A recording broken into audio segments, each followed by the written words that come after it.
Boa noite, pessoal. Iniciar a nossa aula de hoje.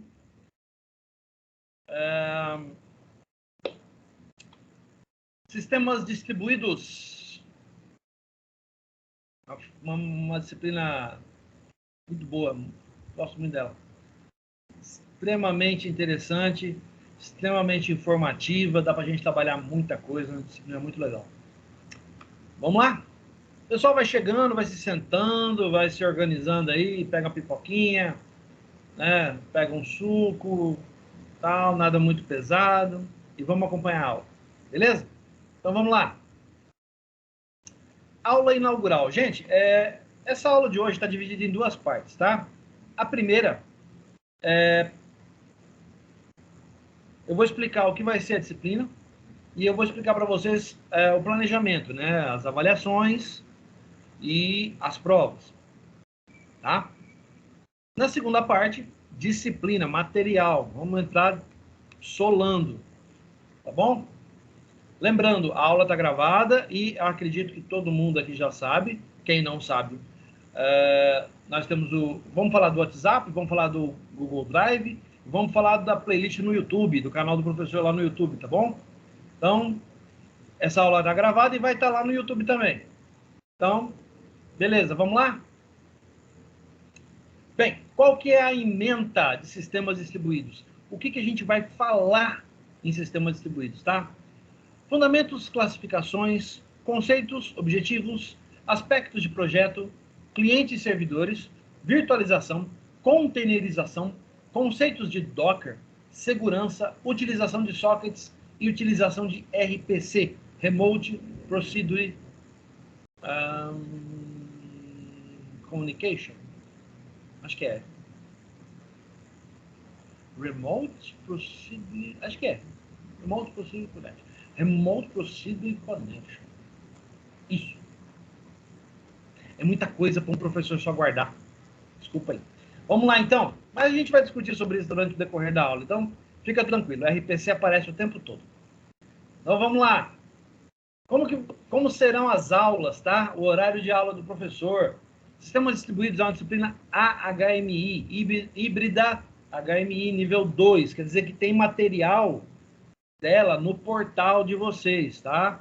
Assim que liberar o portal, peguem as atividades lá e vamos meter a cara para fazer, tá? Então, tem atividade no portal, sim. Tá bom? Que mais? Toda sexta-feira, das 19 às 21h30. Quem já foi aluno meu sabe que geralmente eu venho, dou meu recado e fico disponível para atender aluno que quiser ficar até 9h30. Se não, a gente encerra antes e PT saudações, tá? Em especial é sexta-feira. A galera gosta de, não, sexta eu vou sair e tal, não sei o quê. Então, vamos dar o gás aí, porque essa disciplina é muito legal, tá? Vamos participar aí. Em caso de feriado, a aula será dada no sábado subsequente. Então, se hoje fosse sexta-feira, feriado, amanhã teria aula, tá? E, lógico, isso tudo é combinado com vocês, tá bom? Então, vamos lá. As notas de atividades e prova. Então, vamos ter os relatórios de aula, tá? Que correspondem às atividades A1 e A2, né? E nós também teremos para a prova um somatório de um artigo acadêmico que vocês vão produzir, mais a nota da prova. Sobre os relatórios de aula. Vamos lá, planejamento de relatório de aula. São 4 relatórios, tá? Deixa eu abrir aqui meu planejamento, só um minutinho. São 4 relatórios no dia 20, no dia 27, no dia 3 e no dia 10, tá? Cada um desses relatórios vale 250 pontos, fazendo um total de 1.000, que corresponde às notas de atividade de vocês, que devem ser lançadas. Algumas datas limite que nós temos para as atividades, tá? A primeira rodada de relatórios será a do dia 20 e a do dia 28, 27, né? Que deverão ser lançados até dia 4 de setembro. Então, até 4 de setembro, os professores devem lançar atividades para vocês. No caso, os 2 primeiros relatórios serão lançados até essa data. Depois, os 2 relatórios a seguir, o somatório deles, né, será lançado no dia 18 de setembro, num sábado, tá? Então, nós vamos lançar o relatório de dia 3 e o relatório do dia 10, fazendo um total somado de 1.000 pontos. Tá bom? Muito bem. Para as provas N1, um artigo, que vale 50% da nota, mais a prova, que vale os outros 50%. A respeito da prova, tanto a N1 como a N2, as minhas provas são... quem já fez a minha aula sabe como são as minhas provas, tá? Mas vamos lá. São 20 questões. 15 dessas questões são do material de aula e 5 questões são do artigo acadêmico. Então, o artigo acadêmico tornou-se muito importante, né? Caso o aluno não faça o artigo, ele vai ter que encarar a prova sem saber o artigo. Para ajudar vocês, e como as fontes de artigo podem ser as mais distintas possíveis, para ajudar vocês, eu costumo, antes da prova, liberar uma série de bibliografias das quais eu posso tirar as questões da prova, tá? Então, a prova ela é elaborada com um tempo antes, né, liberada 48 horas antes da data marcada, tá? Então, vocês têm 48 horas, 2 dias, para preencher e entregar a prova. Apenas uma observação, essas 5 questões que correspondem ao artigo acadêmico, elas têm um peso maior na prova, tá? Então, elas são muito importantes. Aconselho a galera a fazer artigo, tá bom? Muito bem. A respeito das provas, como elas são?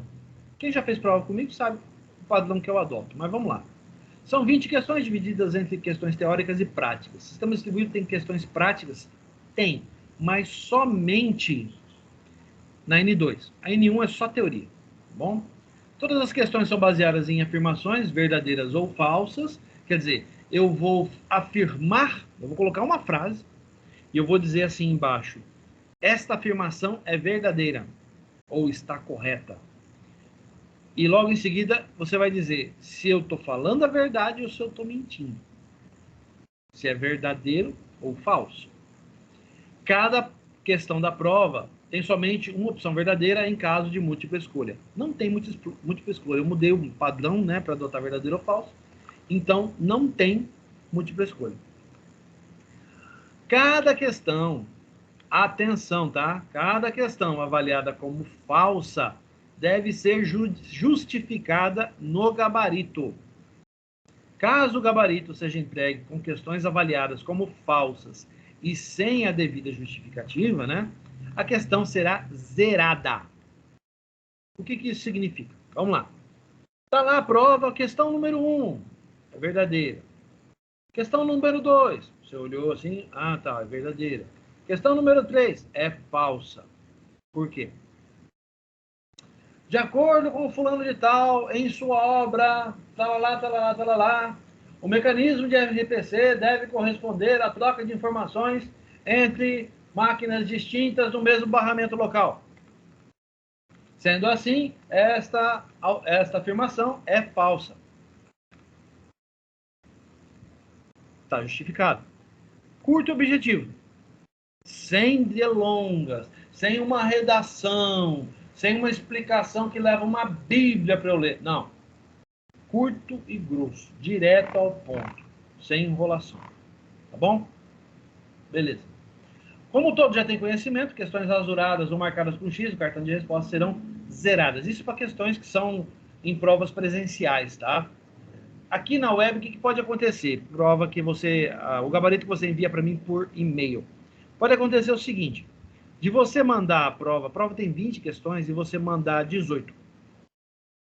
ou você mandar um gabarito que tem 22. O que vai acontecer? Eu vou tentar entrar em contato com você e te questionar o porquê que você fez isso, certo? No caso de você mandar um gabarito com 18 questões ou 15 questões, tá? Eu só vou avaliar as questões que você mandou. Se você mandar um gabarito com mais do que 20 questões, a sua prova está anulada e você tem que mandar outro gabarito para mim. Eu entro em contato, eu questiono para saber o que foi o que aconteceu. Às vezes, você pode ter cometido um erro, né? Ah, eu coloquei errado, professor, desculpa, tal, posso mandar gabarito? Pode, deve. Manda de novo. Vou considerar o último. Mas já aconteceu. Tô falando isso, gente, porque essas coisas acontecem, tá? Já aconteceu o caso da pessoa mandar um gabarito com 25 questões. A prova só tem 20. Eu entrei em contato, mandei e-mail, chamei do WhatsApp e a pessoa não me respondeu. Tá? Eu fiquei chateado, mas eu tive que anular a prova da pessoa. A pessoa zerou a prova. Depois a pessoa foi para exame e ela não passou no exame. Ela precisava de uma nota meio pesada no exame e acabou que não deu certo. Tá? Então, tomem cuidado. Tá? Tenham muita atenção, prestem bastante atenção no que vocês estão fazendo, para que vocês não tenham esse tipo de problema. Tá certo? Muito bem. Vamos lá. Grupo do WhatsApp. Eu acho que não está a turma inteira aqui, mas já está todo mundo no WhatsApp? Quem ainda não está? Quem está aqui presente? Eu não estou. Você não está, Gabriel? É. Então vamos fazer o seguinte, espera aí. Eu vou colocar o link aqui usando um redutor de links, tá? E você vai conectar nele, só um minutinho, e vai entrar no grupo, tá? Só um pouquinho. Vou pegar aqui, pra cá, lá. Encurtador de links. Aqui.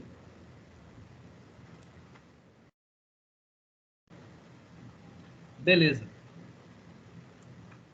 Vou copiar.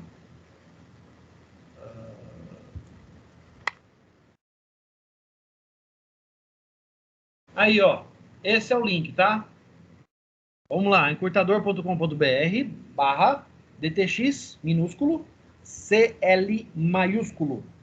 Tá bom? Entra aí.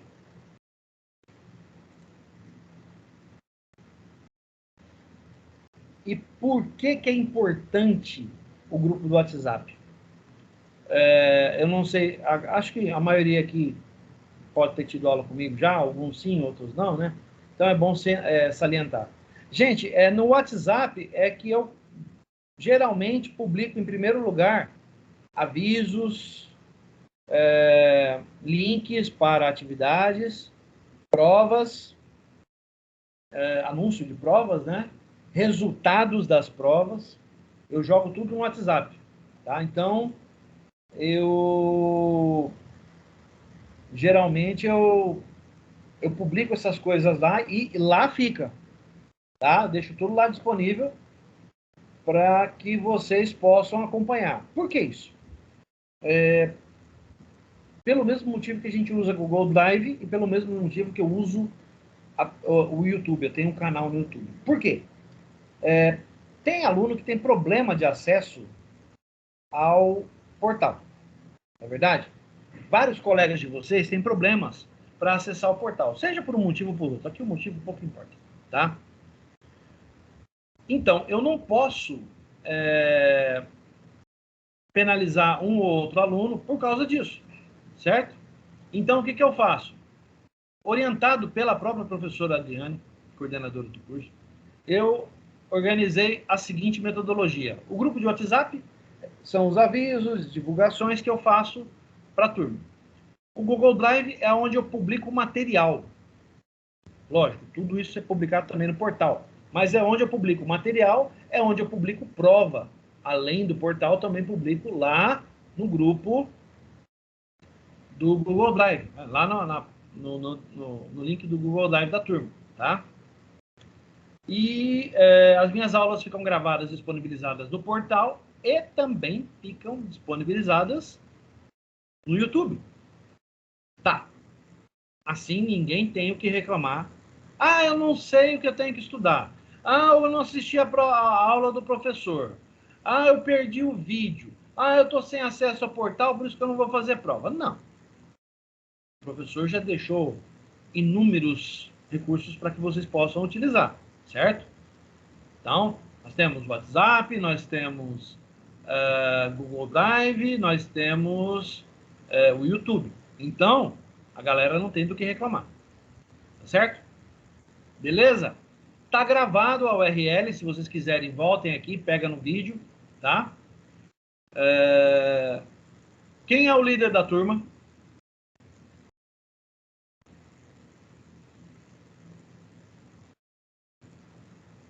Não tem líder? Tá. Então nós vamos fazer o seguinte. Quem precisar entrar no grupo, fala comigo. Ou então usa esse link para entrar. Tá bom? Beleza. Vamos continuar então? Lembrando, o grupo é monitorado pelo professor. Então, esse grupo é para disciplina. Dá uma segurada aí na zoeira, tá bom? Vamos lá. Google Drive. Já expliquei, é onde eu coloco praticamente tudo que tem a ver com a disciplina, tá? Os PDFs, cada aula dessas, inclusive essa apresentação aqui, o PDF dela fica lá no Google Drive, tá bom? Um aviso importante, na descrição do WhatsApp vai ficar fixado.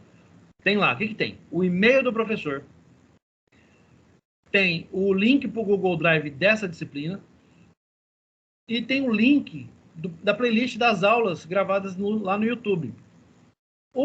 O link da playlist ainda não tem, porque eu não publiquei nada, né? Então, não vai adiantar eu colocar alguma coisa lá agora.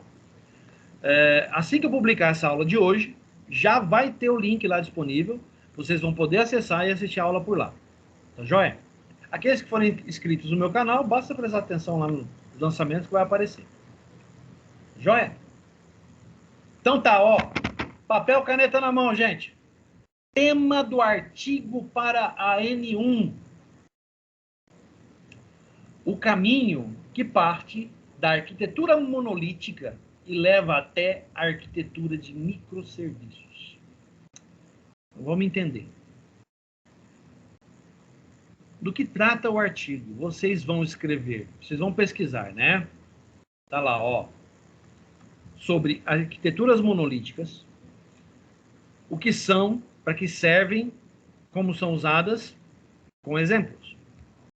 Vocês vão escrever sobre arquitetura de microserviços.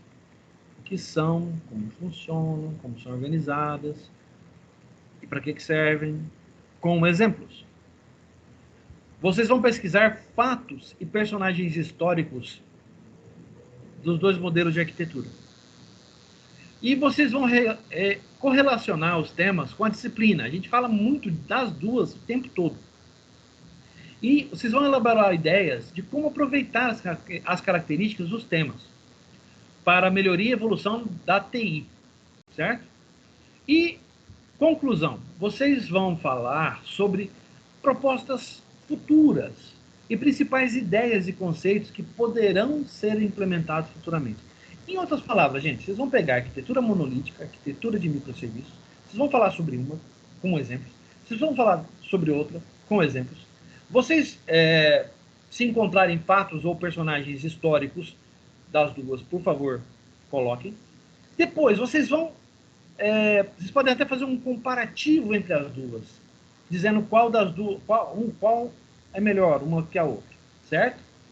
E tentando elaborar ideias de como aproveitá-las, ou aproveitar o melhor que elas têm. E por fim, na conclusão, vocês vão falar sobre propostas futuras, que vem o futuro em termos de arquitetura de desenvolvimento, né?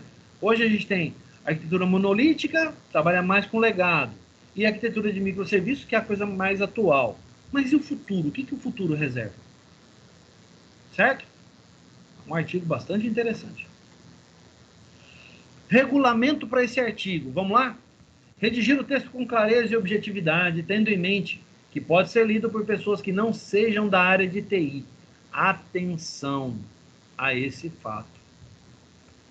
Os artigos estão sendo, os melhores artigos estão sendo selecionados e entre eles vão ser escolhidos alguns que poderão ser publicados agora, final do ano ou ano que vem. Certo? Então, o que acontece? Esse é o tipo de trabalho que você tem que fazer com muito esmero. Por quê? Gente, um artigo publicado no teu nome, através da universidade, conta muito ponto para você em caso de pós-graduação, tá? Então, pode contar bastante para vocês. Mestrado, por exemplo, se no seu currículo da CAPES estiver lá que você tem 3 artigos publicados pela universidade, opa, pode pesar bastante na seleção, tá bom? Bom, utilizar quaisquer fontes disponíveis e que sejam bem identificadas na bibliografia. Rádio, TV, jornal, livro, revista, qualquer coisa, desde que seja bem identificado, tá bom? Isso merece uma ênfase, por estar em negrito. Atenção, utilizar o modelo de artigo acadêmico fornecido pelo professor não é para usar o modelo da cabeça do fulano de tal. Não é para usar o modelo ABNT para artigo científico. Não, é para usar o modelo que eu vou fornecer. Certo? Está no regulamento. Se você entregar fora do padrão, eu estou repetindo muito isso, mas eu acho que vai virar bordão. Para o bem ou para o mal, eu vou avaliar a tua nota. Beleza. Observar as boas práticas de linguagem. Então, normas da BNT, ortografia e termos técnicos, tá? Quando eu digo normas da BNT, é espaçamento, bibliografia, ter lá o desenvolvimento ser uma coisa clara e objetiva, né? Você ter resumo, abstract, a apresentação do seu texto, né? Ser feita de maneira agradável, né? O uso da ortografia, né? O uso dos termos técnicos. Vou observar tudo isso aí. Vamos lá. Nada impresso. Entregar em PDF. Por que eu estou falando isso? Semestre passado, eu falei a mesma coisa. Eu recebi em anexo DocX, RTF, TXT. Olha o que está escrito aqui, ó. Outros formatos não serão aceitos. Se você mandar e não for PDF, eu recuso o teu e-mail. Tá bom? Eu não vou receber, eu não vou avaliar, é 0. É regra, gente, está no regulamento. Respeitar a data de entrega. Trabalhos entregues após a data não serão aceitos, exceto com autorização expressa da coordenação. Se a professora Adriane me procurar e falar, Luiz, o artigo do fulano de tal você pode receber, ele entregou aqui um atestado, tal, dizendo que estava doente e tal. A coordenadora mandou, a água parou. Certo? Muito bem. Não me venha com copiar e colar. E nada de Ctrl+C, Ctrl+V do trabalho do colega. Bom, eu vou ler artigo por artigo, como sempre faço. Se eu pegar alguma coisa, Ctrl+C, Ctrl+V, 0 para os 2. Ah, foi mais de 1? Foi mais de 2? 0 para os 3, por 5. Entenderam a mensagem? Muito bem. Avaliação. O artigo será avaliado nos seguintes critérios. Ó, eu vou mudar um deles aqui, tá? Desde já. Aderência ao modelo, ao modelo fornecido pelo professor. Então, isso também é requisito de avaliação. Se por um acaso você entregar para mim o seu artigo fora do padrão, para o bem ou para o mal, eu vou avaliar a sua nota. Então, quais são os critérios? Iniciativa, criatividade, aderência ao modelo, organização, clareza e ortografia, termos técnicos e bibliografia. Primeiro de tudo, eu tenho que pegar o teu artigo, eu tenho que ler e eu tenho que entender. Segundo, eu tenho que pegar teu artigo, dar para minha colega lá do Rio Grande do Sul, a professora Raquel, que vai avaliar junto comigo esses artigos. Ela tem que ler, ela tem que entender. Se ela não entender alguma coisa, ela vai passar para mim. Se eu ler e eu também não entender, ou eu achar que está pouco claro e pouco objetivo, vai pesar na nota da avaliação. Certo? Então, por favor, vamos exercitar a nossa escrita, vamos exercitar nossa gramática, nossos termos técnicos, né? Nossa criatividade. E por que o professor está fazendo esse tipo de coisa? Gente, essa é a minha forma de ajudar vocês a se prepararem para a elaboração do TCC. Eita! Ou vocês se esqueceram disso? Ainda vai ter que elaborar TCC. Então, por que não começar a treinar com boa prática desde já? Não é verdade? Então, tá aí o artigo para ajudar vocês a treinar. Certo? Por isso, o artigo ser avaliado nesses critérios. Porque, na maioria das vezes, os TCCs, as bancas e os trabalhos, também são avaliados usando esses critérios aqui. Muito bem. Entrega. Você vai preparar seu artigo em formato PDF e vai mandar para mim, no meu e-mail, anexado, com o seguinte assunto. Presta atenção. SD, entre colchetes, artigo N1. Gente, atenção. É para mandar um e-mail exclusivo para o artigo. Certo? Não é para mandar e-mail junto com prova, porque olha lá, data de entrega é na data de entrega da prova N1.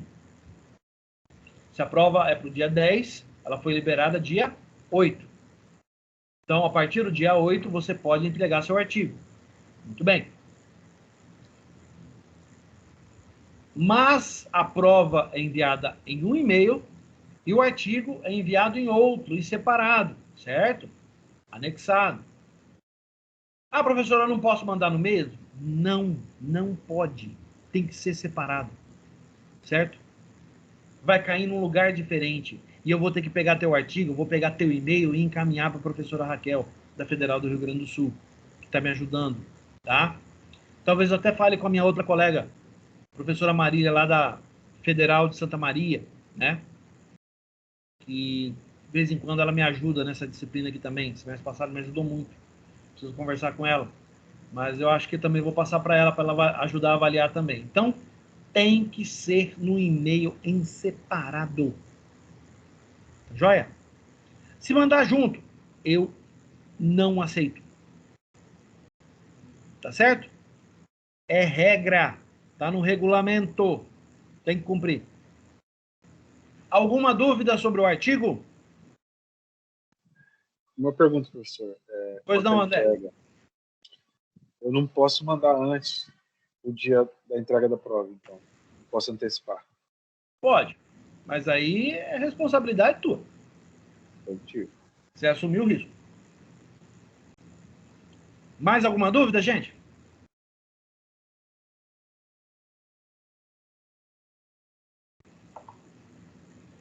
Não? Muito bem. Beleza. Então, aqui encerra-se a nossa primeira parte. Vou trocar a tela. Por favor, permaneçam aí. Vamos lá.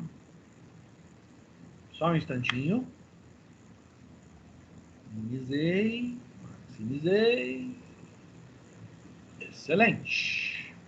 E vamos para a nossa aula de hoje, né? Vamos lá. Vamos para a aula de hoje. Fundamentos. Fundamentos de sistemas distribuídos, né? Vamos falar sobre o quê? Ô, caramba. Você não quer sair daí, não? Olha só que coisa chata.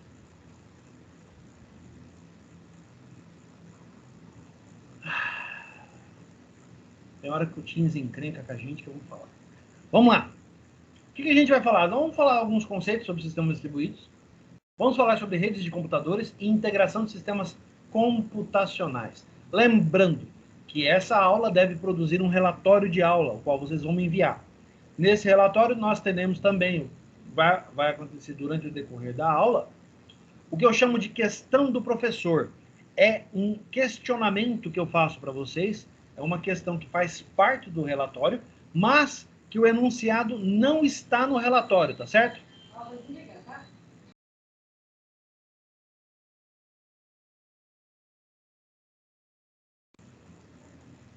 Desculpa, gente, eu tive que desligar o telefone. Vamos lá, vamos continuar. Vamos iniciar com os conceitos, tá? Um sistema distribuído é um conjunto de computadores interligados via rede, mas, para o usuário final das aplicações, que são executadas através deles, aparenta ser um sistema único. Isso significa que quando você invoca uma aplicação, você não está vendo exatamente quantos servidores estão ali por trás para atender aquela solicitação sua. Na verdade, você só vê um único endereço, www.teste.com.br. Mas você não sabe quantos servidores tem por trás daquilo, qual é a arquitetura que envolve esses servidores, quantas máquinas estão ali para atender aquela solicitação. Certo?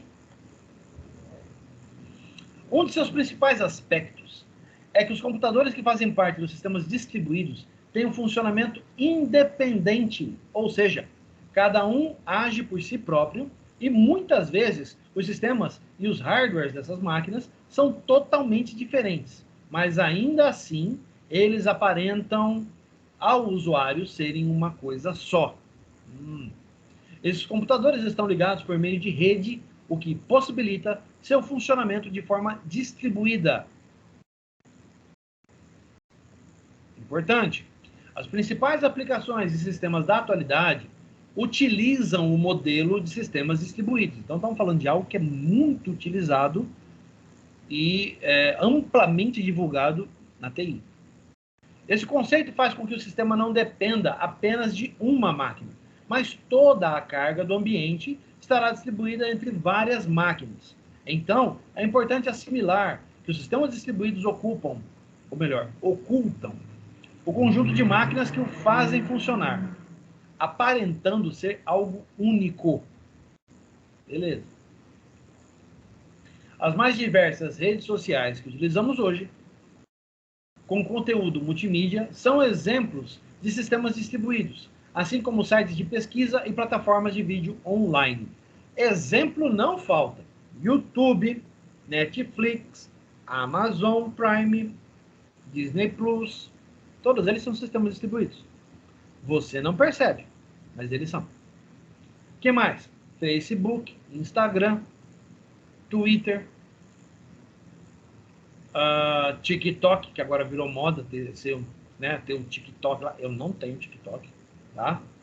Aliás, o professor mal tem tempo para olhar Facebook, Instagram.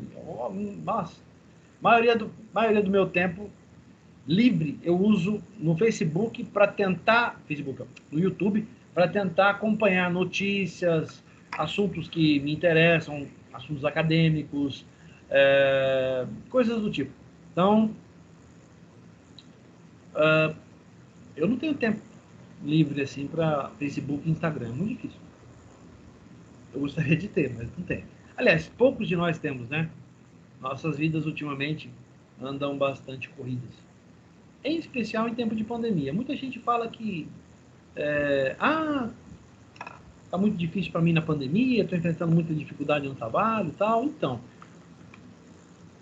O pessoal de TI, não, né? O pessoal de TI, a gente não tem tido muito desses problemas, né? Porque hoje mesmo eu estava participando de uma reunião com um cliente, né? E a gente estava exatamente discutindo isso. A quantidade de vaga no mercado. Mas qual que é o problema? Ao mesmo tempo que tem muita vaga, essas vagas exigem o quê? Mão de obra especializada. Alguns vão dizer, professor, mas tem vaga aí que exige praticamente que você seja um arquiteto de sistemas, um engenheiro de sistemas, né? Sim, mas não são todas. Tem algumas que elas são bem pé no chão, né? São dessas que eu estou falando. Eu, por exemplo, recebo, em média, 5, 6 vagas por semana. Tá? Mas por quê? Eu tenho currículo no LinkedIn, porque as empresas me conhecem, papapá, já trabalhei para fora, eu sou um profissional conhecido, trabalhar com capacitação profissional, tal, mas não é só isso. As empresas estão assediando mesmo, porque elas estão procurando gente com mão de obra especializada. E a pandemia revelou que tem muita gente que é só conversa, só papo, né? Não é só em TI, não. Não sei se vocês têm essa mesma percepção, mas andei percebendo aí que tem muita gente. Eu acho engraçado.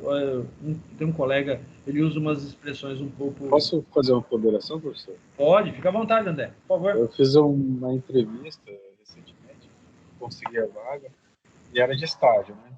E a pessoa que me entrevistou exigia que fosse uma pessoa de muita experiência na área de banco de dados. E aí eu disse que eu não tenho experiência, eu fui sincero, né? Mas acabei conseguindo a vaga. Aí depois, trabalhando, eu descobri que a pessoa que estava exigindo, que se dizia especialista, não sabia nada. Acontece também, tá? Acontece. Eu até vou ser honesto com vocês. Eu até me afastei um pouco da consultoria em contratação para não ganhar fama de caçador de bruxa, né? Por quê? Porque aconteceu uma outra vez de eu acabar desmascarando um ou outro profissional aí. Ontem mesmo, eu estava dando uma aula de ciência da computação 1. Não sei se vocês não fizeram, vocês ainda farão essa disciplina. Provavelmente comigo. Então, o que acontece? A gente fala lá muito sobre front-end, back-end, aqui também fala, daqui a pouco a gente vai falar sobre isso também. E aconteceu a gente falar de algumas profissões, né? Por exemplo, front-end, back-end, full stack, DevOps. Então, tem muito...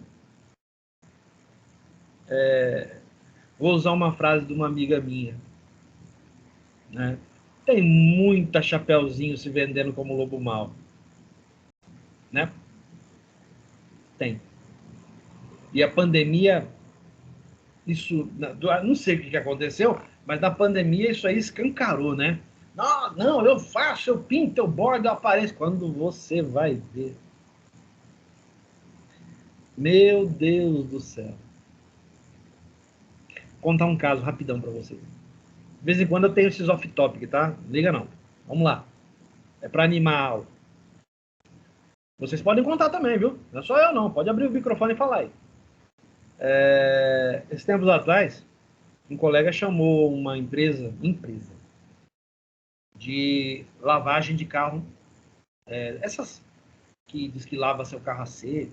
Não. Gasta pouca água. É papagaiada. Tá. Gente, acabaram com a lataria do carro do rapaz. Manchou tudo o carro dele. Acabaram com a lataria do carro.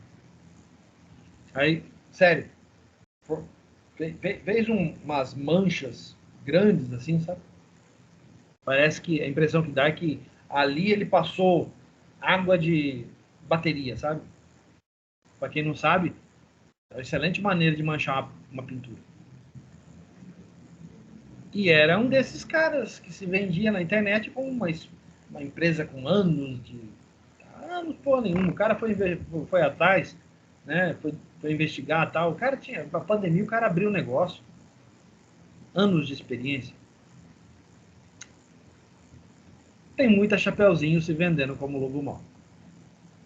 Certo? Vamos lá, vamos continuar. Ó, essa palavrinha, eu vou até parar e vou marcar ela, tá? Isso aqui é importante, tá, gente? Ó, isso aqui. Nós vamos falar disso o tempo todo nessa disciplina. Então, vão se acostumando, tá? O tempo inteiro eu vou falar sobre middleware, tá? Vira e mexe, eu vou citar esse troço. Mais para frente a gente vai entender melhor o que é, mas preste atenção. Toda aula, provavelmente uma vez, eu vou falar disso. Então vamos lá. A camada de middleware é um dos fatores principais para o bom funcionamento de aplicações distribuídas. Essa camada é um software que está entre os programas criados e o sistema operacional. Ou seja, é uma camada central que tem a função de permitir que haja um gerenciamento entre camadas para o funcionamento de aplicações distribuídas. Isso aqui é só uma apresentaçãozinha básica. A gente vai estudar muito mais profundamente isso aqui, tá? Olha lá. Importante. O middleware funciona como uma camada de tradução para interligar o sistema operacional com os programas.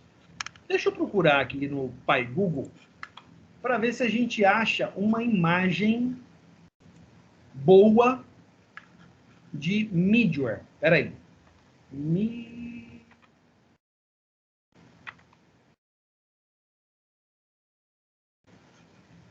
Para explicar, para que vocês possam entender o que é middleware. Deixa eu ver se eu acho uma boa imagem aqui. Aqui. Espera aí. Deixa eu achar uma imagem legal. Eu quero achar uma que explique bem. Ah, achei, ó. Que é legal. Oh, caramba. Isso. Deixa eu abrir uma nova guia. Aqui, ó. Middleware. Olha lá. Então, o middleware é uma camada intermediária. Repara, eu estou em ambiente de rede. Não estou falando única e exclusivamente de uma máquina. Estou falando de um ambiente de rede. O middleware, ele é uma camada que atravessa todos os serviços de rede. Todo lugar que você vê escrito a palavra kernel, entenda que é um sistema operacional. Aqui pode ser um Windows, aqui pode ser um Linux, aqui pode ser um macOS. Essas máquinas têm seus serviços de rede. Você consegue conectar na rede com elas, certo? E o middleware, ele é uma camada intermediária que atravessa a parte de comunicação da rede. Então, todos esses sistemas operacionais, todas essas máquinas distintas, elas conseguem se conectar ao middleware. Ah, então quer dizer que ele fala com elas no seu idioma específico? Sim. Na verdade, é o contrário. Elas falam o idioma dele. Tá? E a partir disso, a partir desse middleware, podemos acessar a aplicação distribuída. Significa o quê? Que quando a aplicação distribuída está sendo executada, na verdade, quem está executando não é um conjunto de servidores aqui de aplicação distribuída. Não. Está aqui embaixo. São essas máquinas aqui. É a rede. Através da conectividade fornecida pelo middleware. Por isso o middleware é tão importante nessa disciplina. Tá bom? Vamos lá. Continuando. Os modelos de sistemas distribuídos servem para definir a forma como os diversos objetos distribuídos se comunicam e interagem entre si. Os sistemas distribuídos seguem tendências e modelos para seu funcionamento. Por exemplo, se pensarmos em variados sistemas operacionais, a ação de abrir uma pasta é representada por 2 cliques no mouse. A ação é igual. Não importa o sistema operacional.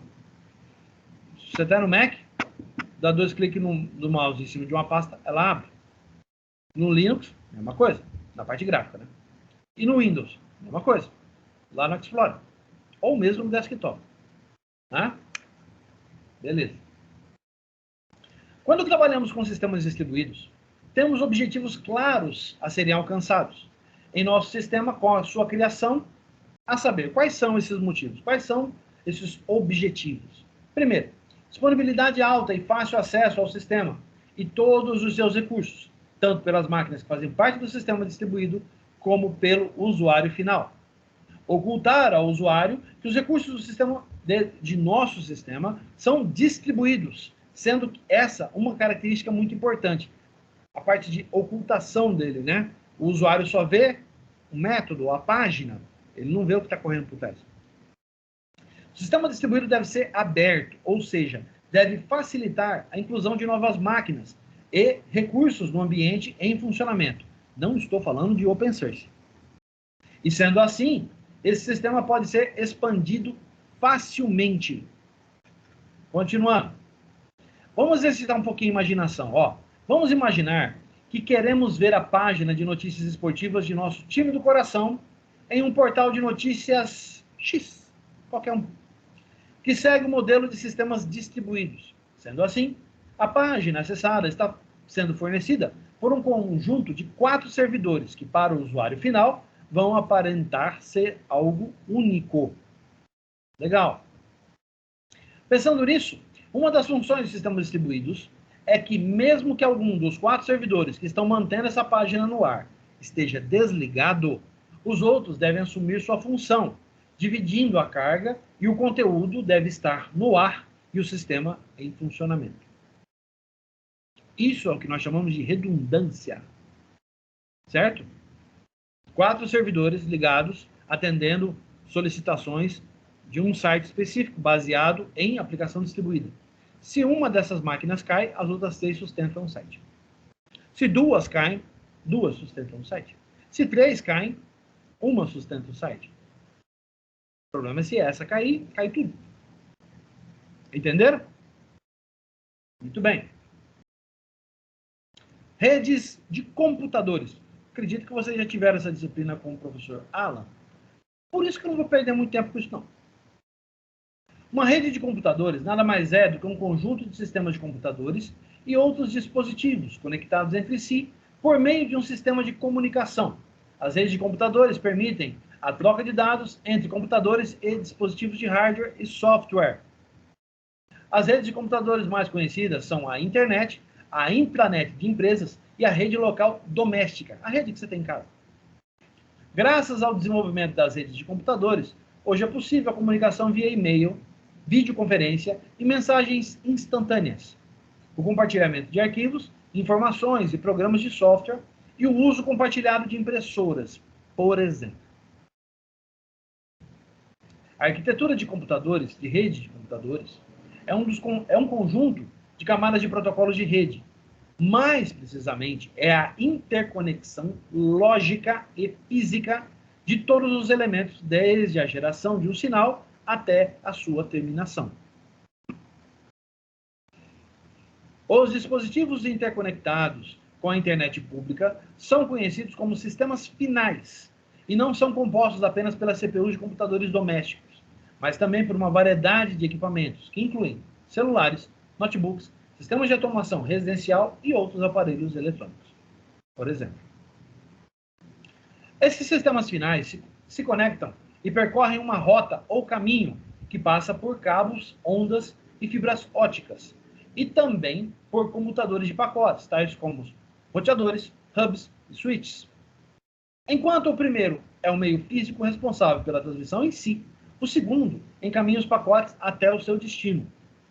A topologia de rede define como os dispositivos se conectam uns aos outros. A mais simples é chamada de rede ponto a ponto, quando dois, mais comumente, ou mais conectores são interligados. Deixa eu pegar aqui o Pai Google de novo e eu vou procurar uma imagem sobre topologia ponto a ponto. Vamos lá? Topologia de rede ponto a ponto.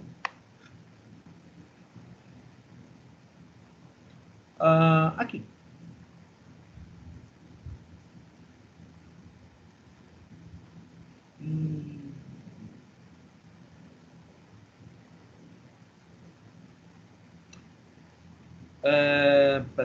Peraí, deixa eu achar uma legal.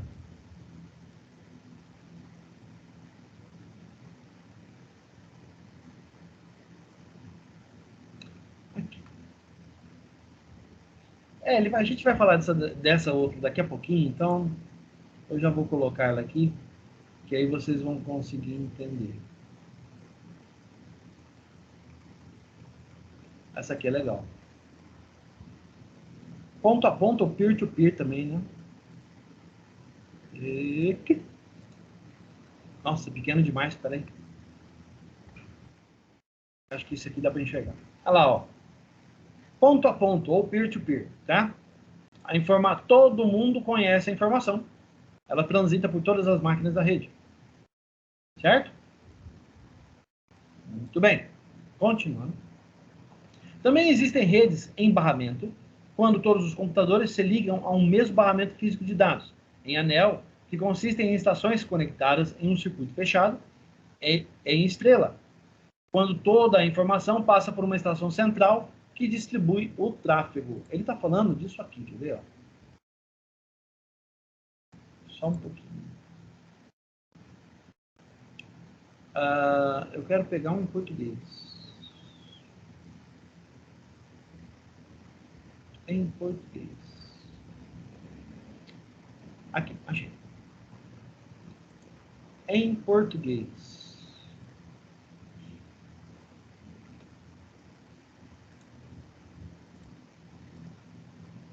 Aqui. Vamos lá. Dá um zoom aqui, ó. Olha lá. Topologia de estrela, uma máquina, todo mundo passa por ela. Topologia em anel, você liga todo mundo, né? Então tem o começo também é o fim.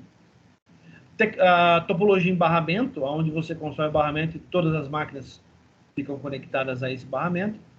Aí, aqui tem também a topologia de árvore, né? Onde você tem um conjunto de subservidores, né? Que conectam. A ponto, que a gente deu uma olhada agora há pouco, né? Todo mundo conhece todo mundo. E a topologia mesh. Essa é um pouquinho mais incomum, mas ela é utilizada em telefonia. Tá bom? Vamos lá. Continuando. Modelos de arquitetura. Atualmente, podemos destacar 3 tipos de arquitetura de computadores muito utilizadas na criação de redes locais, no modelo intranet e na própria internet. Esses modelos são a clássica, o modelo clássico cliente-servidor, o modelo ponto a ponto e o modelo descentralizado. Vamos falar de cada um. Primeiro, o cliente-servidor, que é o mais conhecido, tá? Do inglês client-server, é uma estrutura de aplicação distribuída que distribui as tarefas e cargas de trabalho entre os fornecedores de um recurso ou serviço, designados como servidores, e os requerentes dos serviços, designados como clientes. Geralmente, os clientes e servidores comunicam através de uma rede de computadores em computadores distintos, mas tanto o cliente quanto o servidor podem residir no mesmo computador. Um servidor é um host que está executando um ou mais serviços ou programas que compartilham recursos com os clientes. Um cliente, denominado aqui como client, não compartilha qualquer de seus recursos, mas solicita um conteúdo ou informação ao servidor. Função. Né? Os clientes iniciam... Nossa, eu estou lendo um e pensando em outro. Os clientes iniciam sessões de comunicação com os servidores que aguardam requisições de entrada. Então, você tem os clientes que apenas manipulam as informações que são repassadas para eles e os fazem através de solicitações realizadas para os servidores. É o típico modelo HTTP que a gente tem, né? Tem o cliente HTTP, o navegador, na nossa máquina, e o servidor HTTP, a URL que está apontando do outro lado. Muito bem. O modelo cliente-servidor foi desenvolvido pela Xerox PARC durante os anos 70. Não sei porquê, mas acho que o nome da Xerox daquela época não era PARC. Não, eu acho que Xerox PARC era tipo um laboratório onde ficavam os... Vamos ver o que o pai Google fala para nós. Se eu não me engano, é o precursor do Vale do Silício. Tá. Aqui, ó. Procurei lá no Google e achei no Wikipedia. Xerox PARC. PARC é sigla para Palo Alto Research Center. Foi uma importante divisão de pesquisa da Xerox Corporation baseada em Palo Alto, Califórnia, nos Estados Unidos.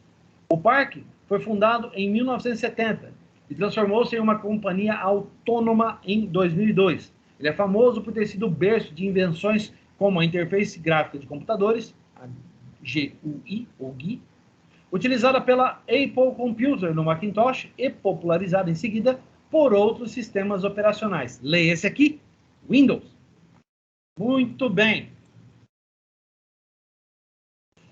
Este modelo é atualmente predominante nas redes de computadores. Serviços de e-mail, a World Wide Web e redes de impressão são exemplos comuns deste modelo. Muito bem. Vantagens do client-server. Maior facilidade de manutenção, pois é possível substituir, reparar, atualizar ou mesmo realocar um servidor de seus clientes enquanto continuam a ser a consciência e não afetado por essa mudança.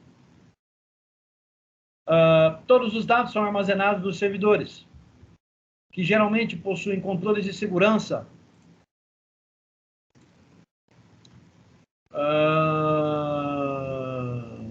muito maiores do que a maioria dos clientes.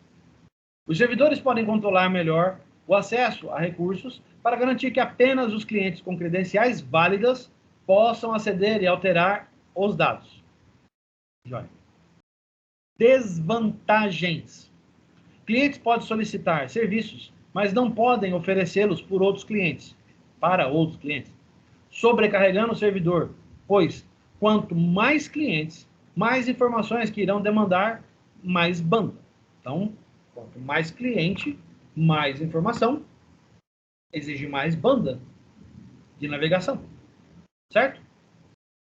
Um servidor poderá ficar sobrecarregado caso receba mais solicitações simultâneas dos clientes do que pode suportar. Os servidores HTTP geralmente caem quando tem um certo pico de acesso, né? Eles aceitam trabalhar com até...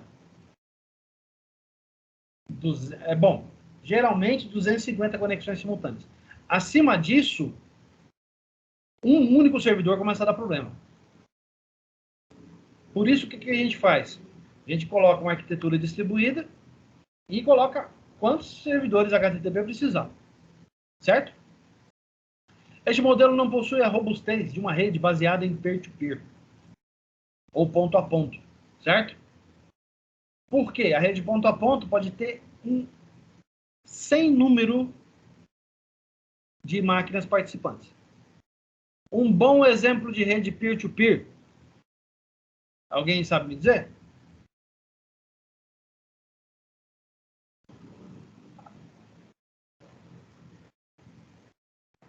No Torrent, professor? Bom, tava demorando para alguém falar do Torrent. Torrent, Magnet, né, que são os links do Torrent, né? Tem o... Pessoal, a galera chegou a conhecer o Emule, né? O Emule era um cliente peer-to-peer para você baixar as coisas. Era um esquema muito parecido com o Torrent, tá?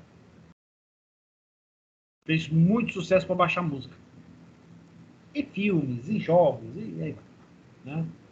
Precursor da pirataria na internet. Eu usei muito. Opa! Arquitetura ponto a ponto, peer-to-peer, né?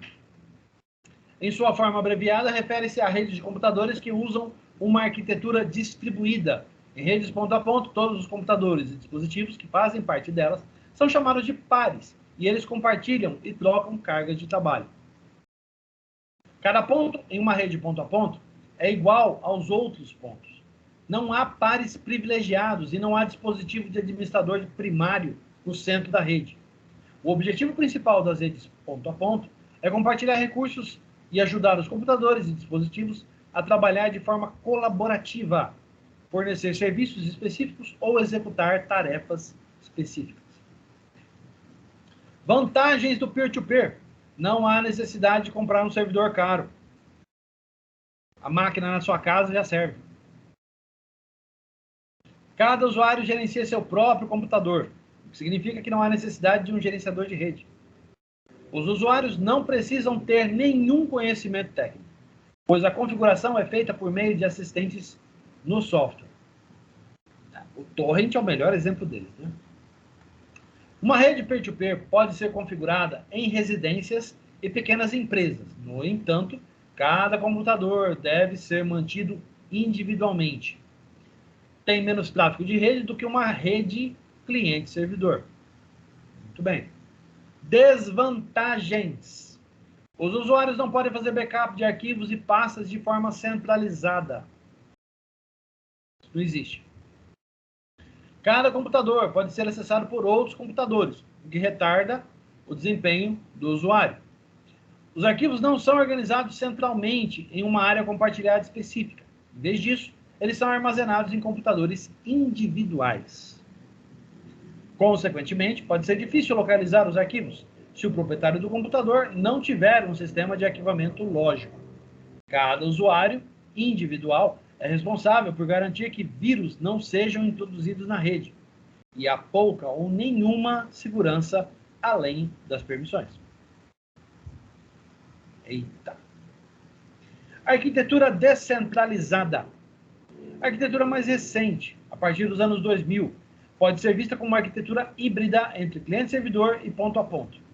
Na arquitetura descentralizada, os computadores são os próprios servidores da aplicação, serviço ou recurso a ser compartilhado, o que se assemelha à arquitetura ponto a ponto.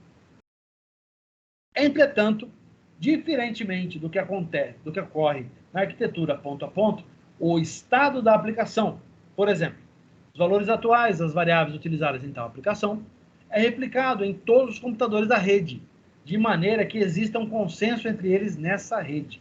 Há ainda a possibilidade de alguns computadores simplesmente utilizarem a aplicação, em vez de serem servidores dela, tendo o papel puramente de clientes nesse caso, o que remete à arquitetura cliente-servidor. Então, perceba, é uma mescla dos dois, tá? Existe uma mescla entre eles. Você tem servidores, você tem os usuários pendurados desses servidores. Esses servidores são conectados entre si para a troca de informação. Certo? Então, existe uma mescla entre os dois modelos. Certo? Para tudo. Questão do professor. Caneta na mão, vamos lá? Lembrando, essa é a questão do professor que não tem o enunciado no relatório. Vocês vão ter que responder, porque vale muito ponto essa questão, tá bom? Então vamos lá, o que eu quero que vocês façam? Pesquise e faça um resumo sobre a origem e a evolução da World Wide Web até os dias atuais. A www. Atenção, não estou falando da internet. Estou falando apenas da World Wide Web. A www. Certo? Então, vocês vão pesquisar, fazer um resuminho e colocar no relatório. Beleza? Muito bem, vamos em frente. Integração de sistemas computacionais. A integração de sistemas computacionais refere-se a formas... Nossa, está cedo ainda. Refere-se a formas e, por extensão, a tecnologias utilizadas para que haja a comunicação ou, em palavras mais simples, a troca de informação entre dois sistemas computacionais. Normalmente, as aplicações, principalmente web, podem ser divididas em duas partes, a chamada front-end, ou client-side, e a back-end, server-side. A parte front-end é aquela na qual você interage ao visitar um website por meio do navegador de internet, ou pelo aplicativo instalado em seu smartphone. Já a parte back-end é aquela que cuida da parte das regras de negócio da aplicação. Normalmente, a integração entre essas duas partes se dá por meio do protocolo HTTP. Muito bem. Vamos fazer uma pesquisa no PyGoogle de novo. E vamos pesquisar sobre front-end.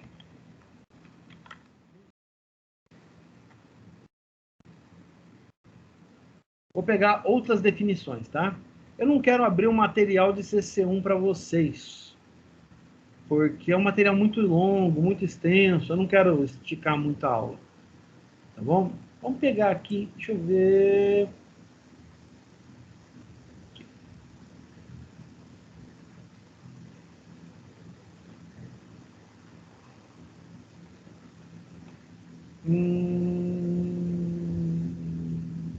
Não.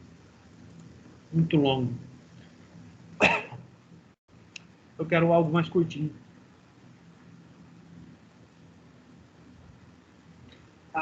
Isso aqui serve. Lá na Treina Web. Dá uma olhada nisso aqui. Vamos lá. Ó.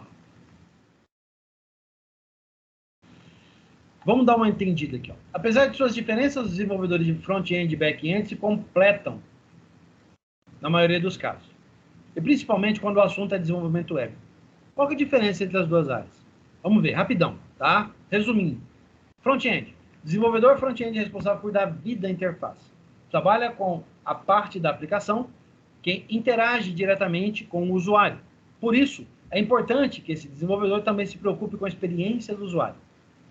Na parte de estudo, esse profissional foca em HTML, que é linguagem de marcação. Pelo amor de Deus, HTML não é linguagem de programação. Uma vez eu peguei um aluno no corredor da universidade falando que era programador HTML.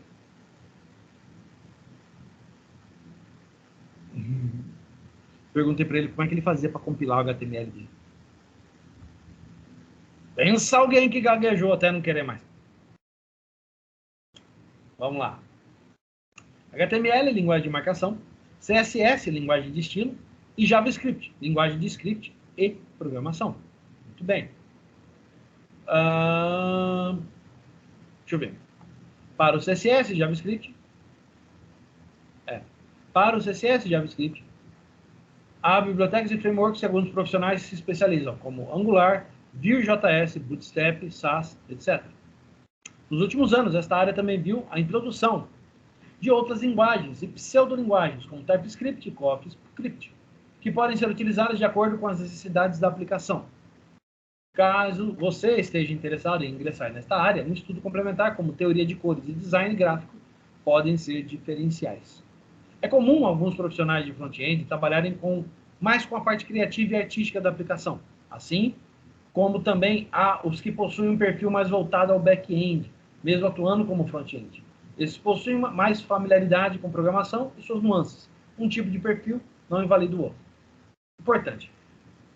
Front-end não é apenas o cara que cria a página HTML. Existe uma divisão dentro do front-end. Desenvolvimento e design. Eu costumo dizer o seguinte.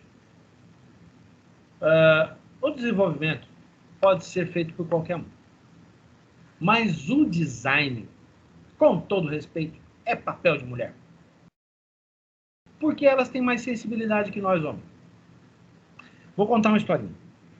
Um tempo atrás, já tem bastante tempo, eu trabalhava como desenvolvedor-chefe em uma equipe de desenvolvimento e foi me passada a missão de criar novos layouts de design para a ferramenta do cliente. A minha sensibilidade é a mesma de um elefante dentro de uma loja de cristais. Certo? Eu sou péssimo com isso. Péssimo. Não, tem que conhecer as vontades do usuário. Ih, lascou. Ai, complicou a vida. Eu trabalho back-end. Eu trabalhei a vida toda como back-end. Eu não tenho perfil para atender o usuário. Como que eu ia definir combinação de cores, profundidade, posição de controles para agradar o usuário? Quem fala parece uma coisa muito fácil, né? Não é fácil. Resultado. Eu tentei e falhei miseravelmente em combinar branco, roxo, amarelo e cinza.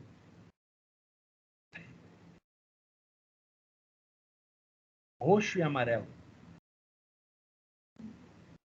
Para mim era uma combinação como qualquer outra. Não é papel da gente. Beleza. Quando perceberam o que eu fiz, 2 colegas de trabalho correram para minha mesa e falaram assim, pelo amor de Deus, não apresenta isso. Eu falei, ué, mas o que tem? Eu acho tão legal.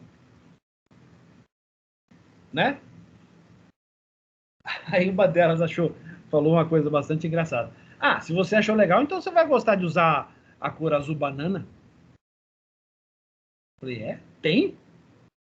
Aí a outra brincando, né? Zoando comigo, né? Ah, não, então usam aí um roxo farofa. Oi? Roxo farofa. Óbvio que elas estavam zoando comigo. Elas me botaram para correr da minha cadeira, né? Sentaram na minha mesa e deixa que isso aqui a gente faz. Ficou fantástico o design que elas fizeram. O que elas usaram? Olha só. Azul, laranja, preto e cinza. Mas elas fizeram uma combinação de cores tão bem equilibrada que ficou agradável para quem olhava. Eu avisei. E eu tinha falado isso para todo mundo. Falei, gente, a minha sensibilidade para esse tipo de coisa é a mesma de um elefante numa loja de cristais. Né? Se você me der um susto, eu saio correndo, eu quebro a loja inteira. Né? Por sorte, eu tinha as 2 colegas ali para me atender. Então, front-end se divide em 2 partes: desenvolvimento e design. Design é para quem conhece design. Pelo amor de Deus. A coisa que eu mais gosto é justamente o que vocês estão vendo na tela nesse exato momento. Conta quantas cores tem na tela neste exato momento. As principais: branco e preto. Lindo! O fundo branco, a letra preta. Eu tô lendo.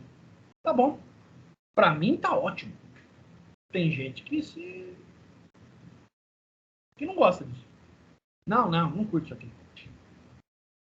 Não, prefiro aí, de repente, um tom de cinza, uma fonte diferenciada. Então, essa pessoa é um designer. Ou tem sensibilidade para isso.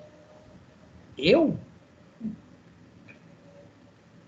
Aí, a tela branca, as letras pretas, tá top. Entenderam? Porque eu sempre fui back-end na minha vida. E o que é back-end? Vamos lá. Como o nome sugere, o desenvolvedor back-end trabalha na parte de trás da aplicação. Ele é responsável, em termos gerais, pela implementação da regra de negócio. Em uma aplicação web, esse desenvolvedor, quando focado, não toca na parte visual da publicação. Por lidar com regra de negócio, às vezes um programador de sistemas, como de aplicações comerciais e até científicas, pode ser chamado de desenvolvedor back-end. E, geralmente, nestas aplicações, esse desenvolvedor também trabalha um pouco com a parte visual. Não, nenhum. Por isso, para este artigo, o desenvolvedor back-end é levado em conta e o desenvolvedor de aplicações web. Quando falamos de back-end, em desenvolvimento web, nos deparamos com várias linguagens, como Go, Clojure, C Sharp, PHP, Java, Python, Hub, entre outros. Cada uma possui vantagens e desvantagens em relação ao uso no desenvolvimento web, bem como no mercado de trabalho. Reparou que eu só levantei a mão para essas aqui? Algumas, né? Eu não conheço bem PHP, muito pouco. Go eu não conheço, que é uma linguagem da Google. Clojure eu não conheço. Eu já vi alguma coisa, mas muito pouco. Eu trabalho com C Sharp, Java e Python. O resto, não conheço não. Certo? Muito bem. Gente, para ajudar vocês, eu vou colocar esse link lá na apresentação. Tá bom? Deixa eu fazer essa edição aqui, só um minutinho. Vou colocar aqui, ó. Link do artigo sobre o assunto. Tem mais coisa lá, se vocês quiserem ler a respeito, tá?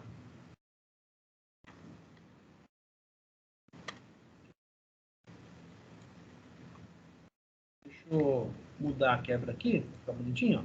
Pronto. Legal. Salva. Perfeito. Não, não era. Pera aí, gente. Ele voltou lá no começo. É aqui. Legal? Muito bom. Gente, alguma dúvida a respeito? Querem colocar alguma coisa sobre o assunto?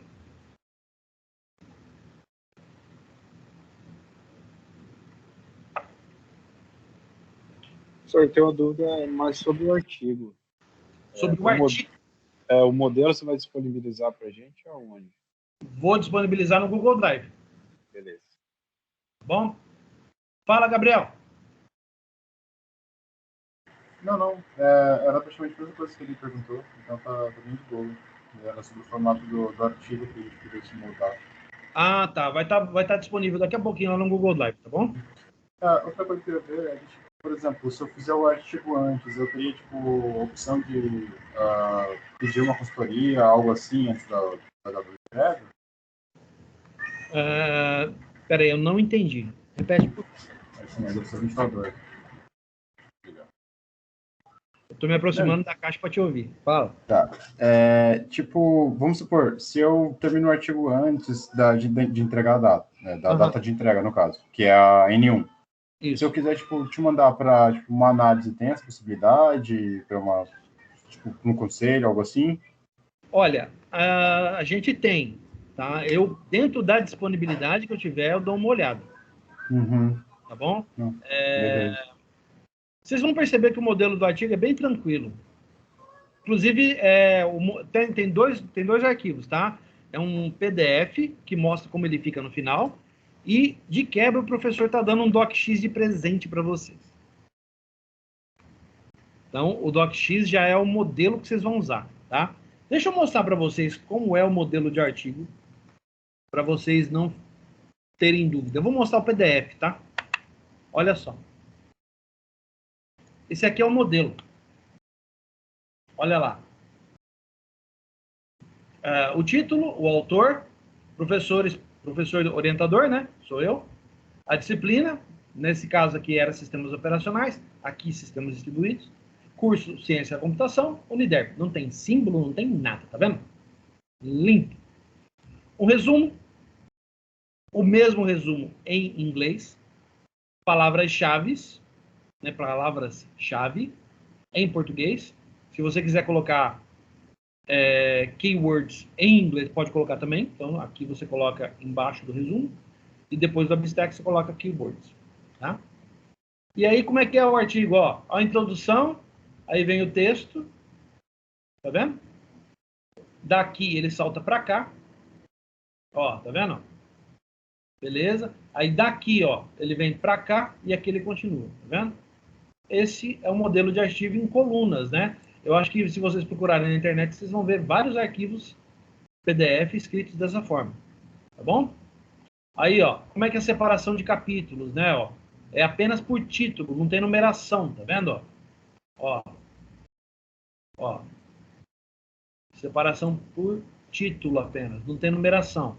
Aqui, como é uma imagem, no modelo do artigo, tá bom? Aqui, ó, outra imagem no modelo do artigo. As conclusões, ó, tá vendo os capítulos? São só os títulos separados, tá? Não tem nada, nenhuma marcação, Nada do gênero, tá bom? Só um pouquinho.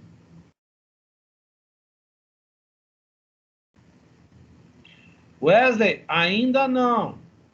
Já já vai ter. Aliás, desculpe. Já tem. Não tem material publicado lá, tá? Já tem. Tem que ter acesso ao link, está no WhatsApp. Pergunto, você está lá no WhatsApp, Wesley?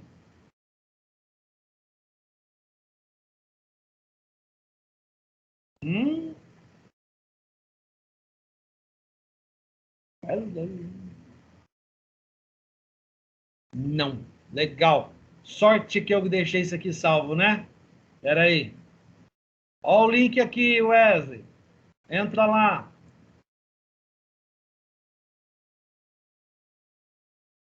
Que sorte que eu deixei isso aqui salvo, hein? Vai lá, entra lá.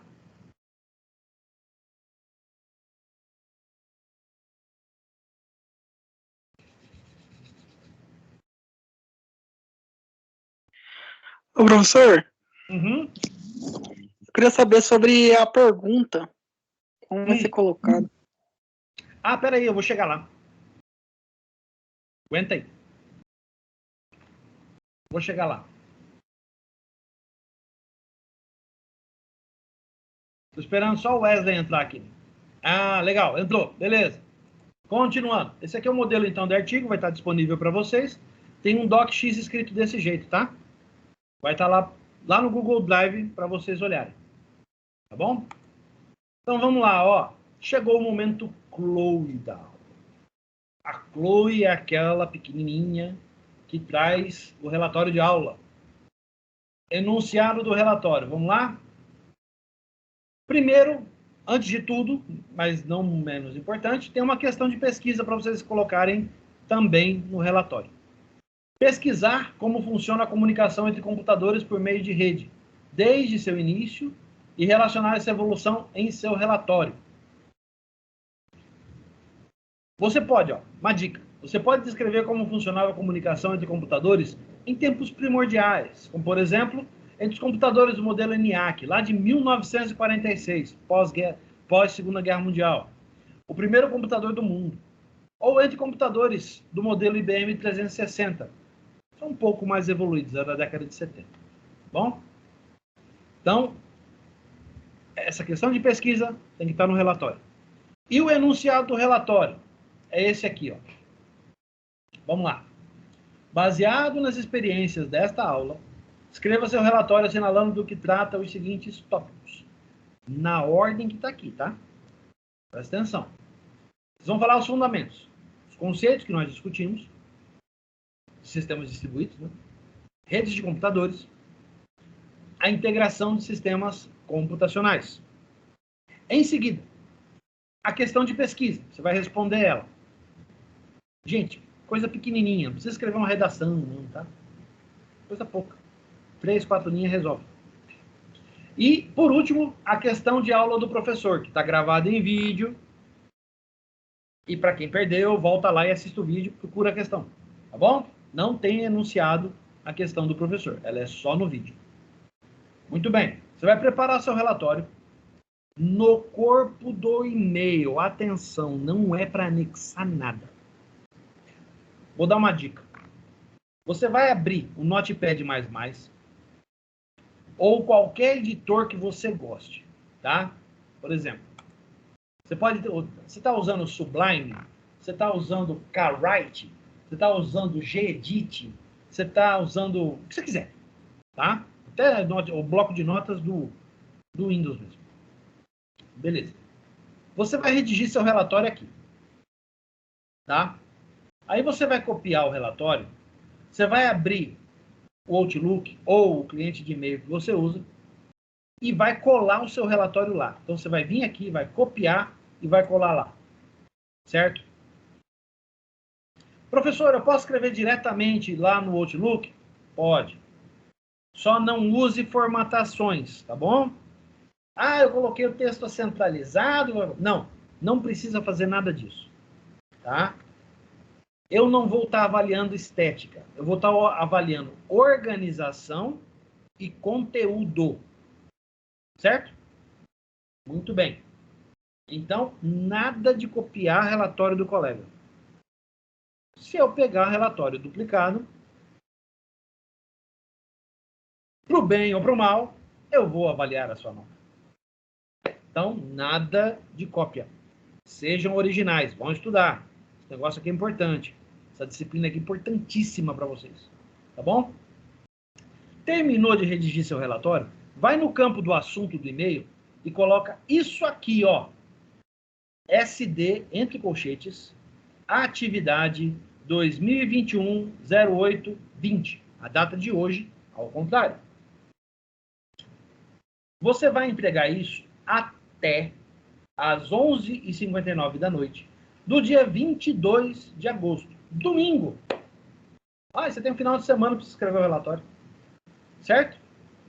Muito bem. Professor, por que eu tenho que colocar esse assunto? Quem ainda não foi meu aluno, vamos aos esclarecimentos. Lá no e-mail do professor, né? A gente usa o Outlook 365. Lá existe um filtro da corporação, da Croton. Eu fiz um filtro que faz o seguinte. Quando chega e-mail com esse assunto, ele encaminha para a pasta que tem esse nome. Certo? Então, chegou alguma coisa, SD, atividade 2021-08-20, ele já vai colocar lá na pasta específica o e-mail que você me mandar. E o que acontece se eu não colocar?